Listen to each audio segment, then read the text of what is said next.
Welcome to This Week, Next Week, a podcast from Group N's Business Intelligence Unit. I'm Kate Scott Dawkins.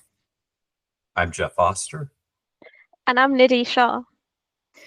So busy week, especially for me. I was traveling, went to London. Great to work with Nidhi in person. How was everyone's week? What did you get up to?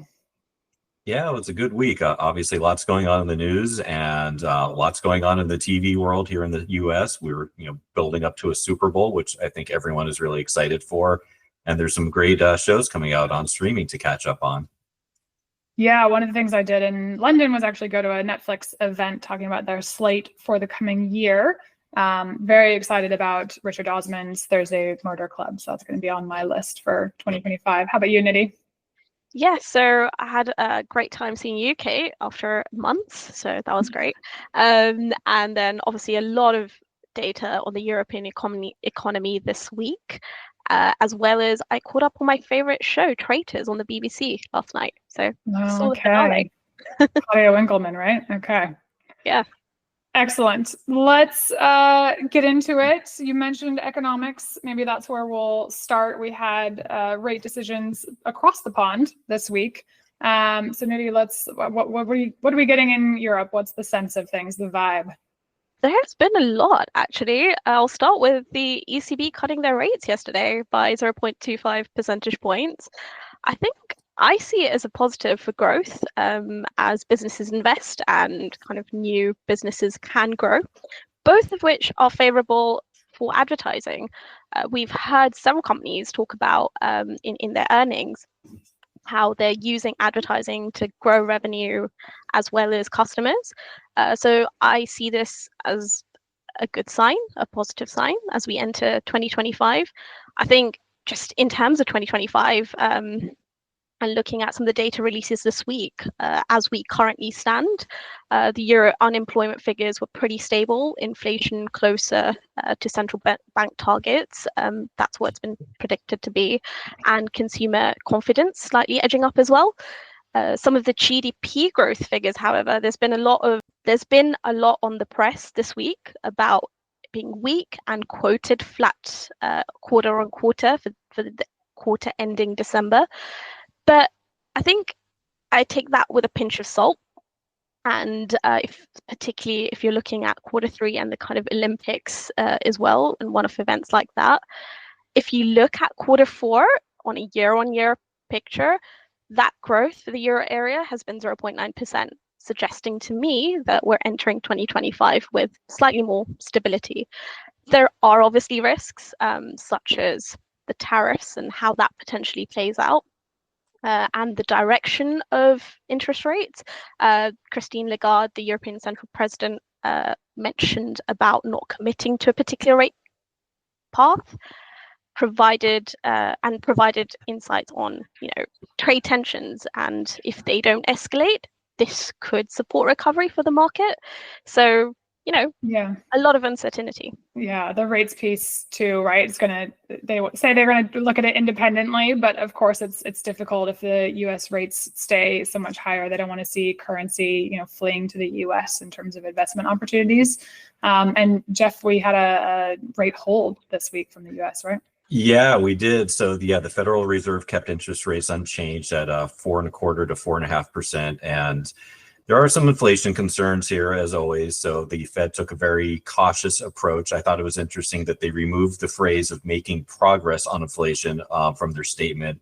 So I think that kind of gives you a good insight of what they're thinking. They're still optimistic about a 2% target rate, but I think we're going to be quite a ways off from seeing that anytime soon. And I also thought it was really interesting to note that Fed Chair Jerome Powell hinted at potential rate cuts in the future. But he left it very open-ended, saying, depending if there's a unexpectedly weak labor market or a faster than anticipated decline in inflation. So a little bit more of the same, kind of wait and hold. And as Nidhi mentioned, with the tariff question on the horizon, I think they're going to be very, very cautious to see how that plays out in the next few months and quarter.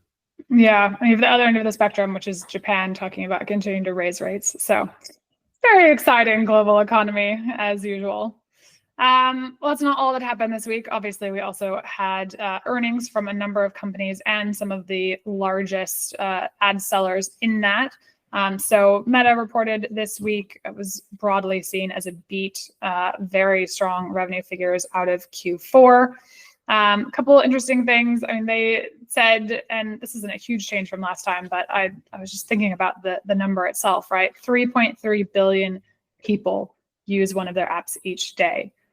Which is just a astounding number. If you think about it, the British Empire, widely sort of thought of as being one of the largest of its times, maxed out by some estimates around about 450 million, less than a quarter of the world's population at the time. So 3.3 billion is just astounding. And that level of pervasiveness then is easier to monetize, right? So they didn't have to start out with ads on Threads because they have the ads engines of Instagram and Facebook.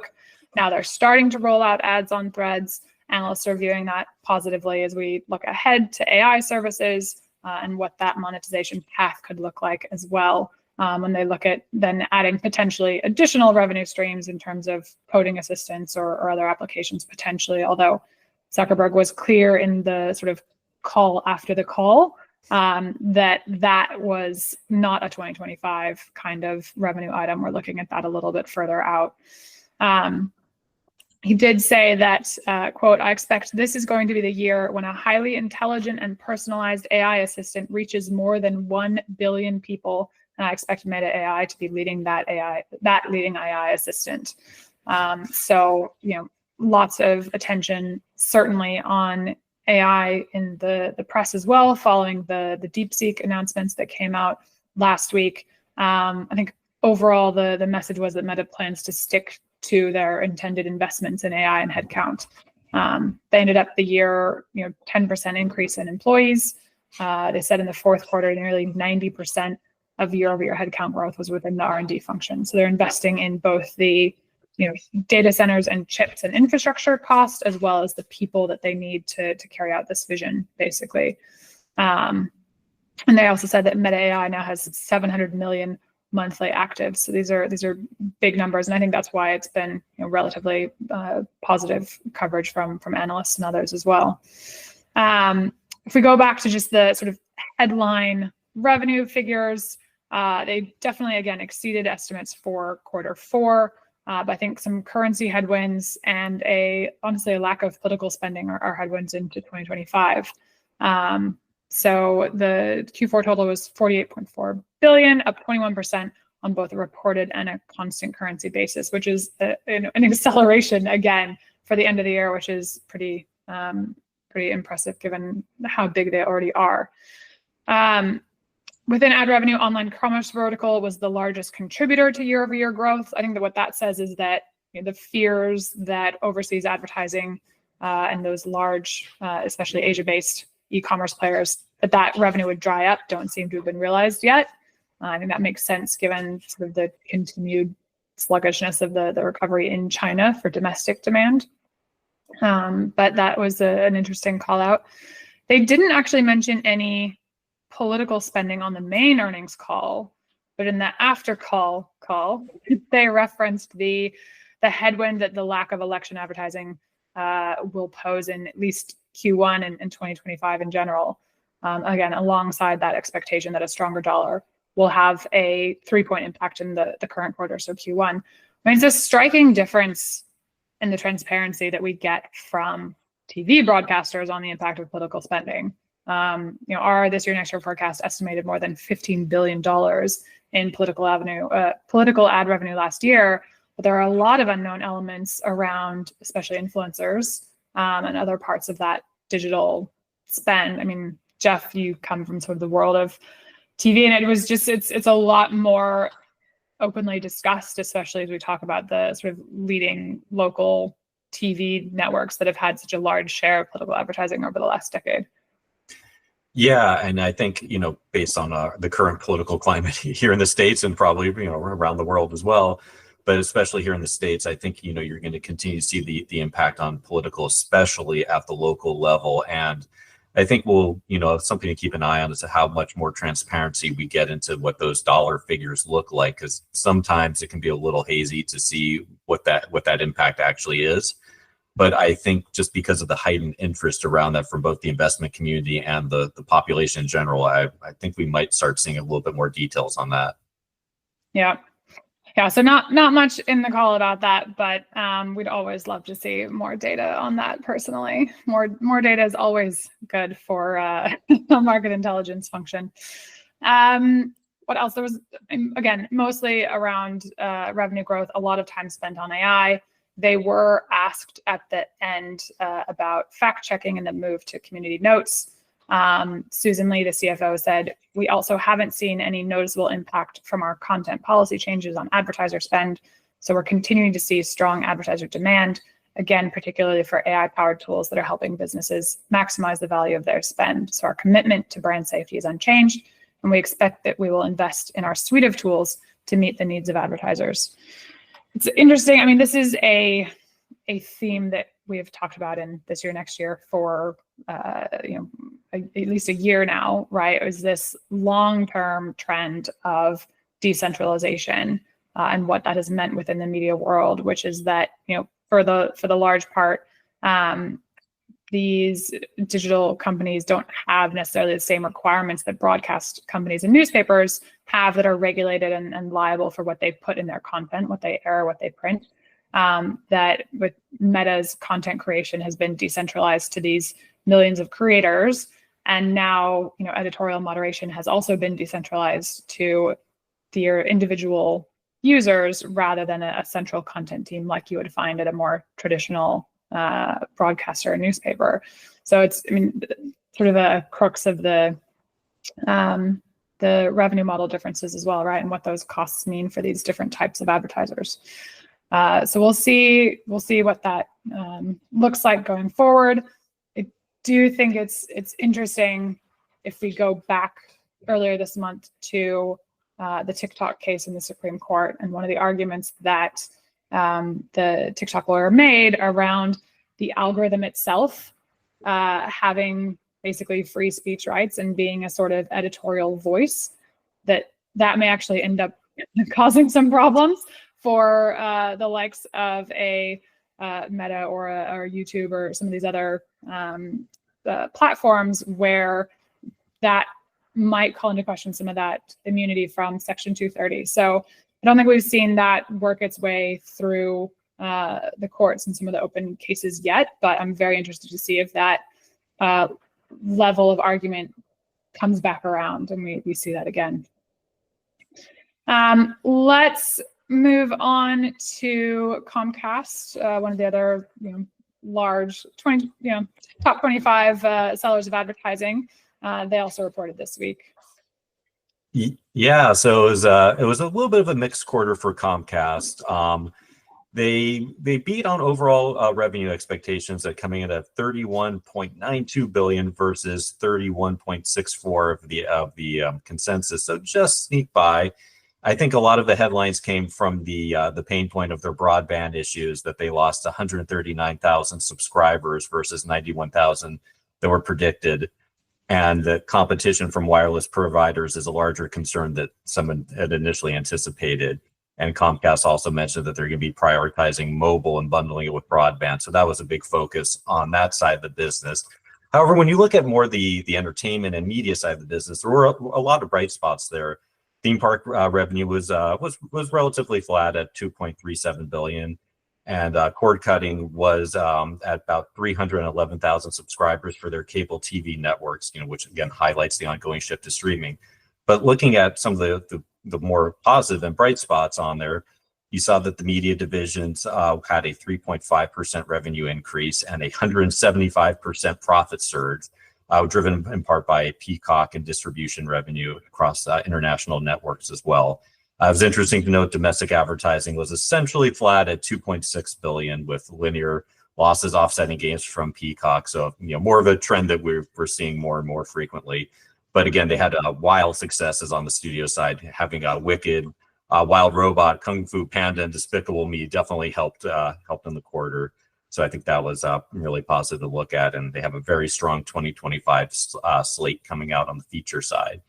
And then I think of particular interest, especially for me, looking at Peacock, it was they grew their revenue about 28% due to price increases, but subscribers were flat at 36 million. So you're sort of seeing a little bit of a paradox going here, where losses are narrowing, subscribers are flat. So I think the next question is, what's that second stage of growth going to look like? And it was really interesting that Mike Cavanaugh, the president of Comcast, stated, we're not really running a Peacock only strategy. We're running a broadcast plus streaming strategy and looking to optimize that over the years ahead. So I think that gives you some sort of insight of what they're looking to do. And then I thought another very, very interesting point that could shed some thoughts into, into how they're thinking on the spinoff. They revealed that 98% of Peacock's NBCU channel viewing comes from NBC and Bravo. So basically what they're saying there is that all their viewing is coming from NBC and Bravo, which kind of gives them the impetus to divest those other cable assets. So it was interesting to sort of see that number. I think that's the first time they've revealed that. And they also continued to, explain how NBCU will remain a powerhouse, that even after this spinoff, NBCU will be about nearly 40 billion in annual revenue. So it's still going to be a sizable player in the industry. Yeah, I mean, we all knew there was a reason why Bravo was sticking around when they announced the spinoff. There was no way they were going to release that asset in terms of its ability to bring people into the app. And then I'm excited to start hearing as we get into the next NBA season too, what that looks like for them creating more of a year-long sports content ability, right? In order to reduce churn, which we know every streaming provider struggles with, and then also to bring in new viewers as well. If they're going to grow that 36 million, it's got to come from somewhere. And they did hint at that with the NBA coming on when the next season begins, which will be October. They did say that they weren't going to do any sports only tiers or premium tiers yet, but they definitely left it open ended to see how the response is to the NBA content on Peacock. So they're definitely leaving some wiggle room in there for either price increases or more tiers. Yeah. Excellent. Let's switch from basketball to luxury, obviously. We had LVMH reporting this week as well. Yeah, so following kind of the trend of what was going to be better than what investors expected in terms of earnings of the Richmond results as well as Burberry, LVMH has kind of continued that trend this week, reporting organic revenue growth of 1% for 2024. I think, advertising and promotion expenses for LVMH decreased by 3% over the same period. Now, I think in terms of the luxury sector as a whole, we're kind of at an inflection point with revenues having grown so fast, especially post-COVID, particularly in the past 3 years. And currently there's a lot of focus on China and the potential tariffs and how that could weigh on the sector, particularly APAC. The kind of trends we're seeing across these three companies, particularly even with LVMH, is the decline has been kind of slower compared to the previous quarters, and suggesting that there could be a potential recovery, but that recovery will likely be more gradual, especially as we look at the kind of macroeconomic backdrop we've discussed earlier. Yeah, I'm trying to feature it in the Apple results as well, right? With the decrease in iPhone sales, although the rest of the business did well and they put up a total revenue growth figure. We'll cover, I think, more of Apple next week along some of the other companies. But yeah, a continuing theme, I think, of growth in other regions, and especially in some higher growth regions outside of China and APAC and Latin America. But still, few companies that are still struggling with China-specific revenue. The other one, we have a few notes on Microsoft, which also reported. They said LinkedIn constant currency growth was 9%, driven by talent solutions, marketing solutions, and subscriptions. So I think probably pretty evenly dispersed amongst those groups.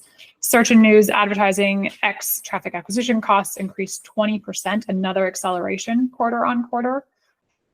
Gaming revenue declined 8%. I think further evidence that embedding that Activision Blizzard acquisition and really getting that unit to hum is going to take a little bit longer maybe than some internal or analyst folks expected or hoped. And then again, lots of talk about AI, obviously. They talked about some AI proof points and rationale for continued investment. They said their AI business had reached a run rate of $13 billion, up 175% year over year. We've been seeing significant efficiency gains in both training and inference for years now. And again, I think this is part of that sort of rebuttal to the DeepSeek news in terms of the need to keep spending. Microsoft, their year runs June to July. So across that fiscal year, they had said they were putting in $80 billion investment into AI and CapEx. So even more than Meta's 60 to 65 billion. These are giant numbers we're throwing around, but they did say they continue to expand data center capacity in line with both near-term and long-term demand signals. So I think the takeaway from this week is that despite DeepSeek, these investments are not going away immediately, right? They're going to continue to be investing here. They don't want to be cut on the back foot, amongst the competitive set as well. I think they're talking of DeepSeek. I was quite surprised by the news on Italy and the kind of response to DeepSeek and the kind of block and how immediate that was. DeepSeek launched, I think, like last week on the apps, and how fast regulators have been in addressing the response to that, which has not been the first time. Yeah, so for those who haven't seen that yet, Italy actually blocked the app from being downloaded on like data security concerns. Is that right? Yes, that's correct. Yeah, that's industry is moving very rapidly across all fronts now. That's a great point. Yeah, I think we'll continue to see potentially more companies and governments looking into this. OpenAI now looking at the distillation of their data, which is interesting given that they're still involved in multiple lawsuits from companies saying that they used other data. So more to come. What about next week? What are we looking forward to, team? So we got a bunch of tech earnings on the horizon and some media companies earnings on the horizon as well. So it should be a busy week as far as that goes. And then, of course, all the excitement leading up to the Super Bowl. We only have one more NFL game to go this season here in the US. So this, of course, is the big one. There's already some of the commercials already trickling out online. So you can get a sneak peek of like what advertisers and how they're messaging and what the creative looks like. So it's always a fun time of year. Yeah, and they're saying some ads, now it depends advertiser by advertiser and whether they have long-standing agreements with these companies. But, if you're coming in new, they're saying upwards of $8 million a spot now, right? Yeah, it's looking to be an all-time record. So, so people you got to spend big money to be in the big game, as they say. Excellent. Yeah, we do have Alphabet, Snap, Snap, Mondelez. There's a bunch of earnings next week, and a few other things we're looking forward to. I think Spotify announced a video for the weekend in their long-standing relationship. So I'm keen to see the ways and how quickly Spotify is moving into more video content and not just audio content. So I may check that out as well. Nidhi, how about you? And yeah, just to add to the already long list, we've got also L'Oreal and Uber and Expedia. So interesting to look out for what's happening in travel and kind of this CPG and / luxury kind of sectors for next week, alongside Bank of England announcing their interest rate decisions for next week. All right. Well, we will bring you all up to speed next week again after we get through it, hopefully. And I will be happy to be in one time zone next week. So we will connect again then. Thanks, guys. This Week, Next Week is a podcast from Group M. All information is provided for informational and entertainment purposes and should not be taken as financial advice. If you have questions or suggestions for a future episode, please email business.intelligence@groupm.com.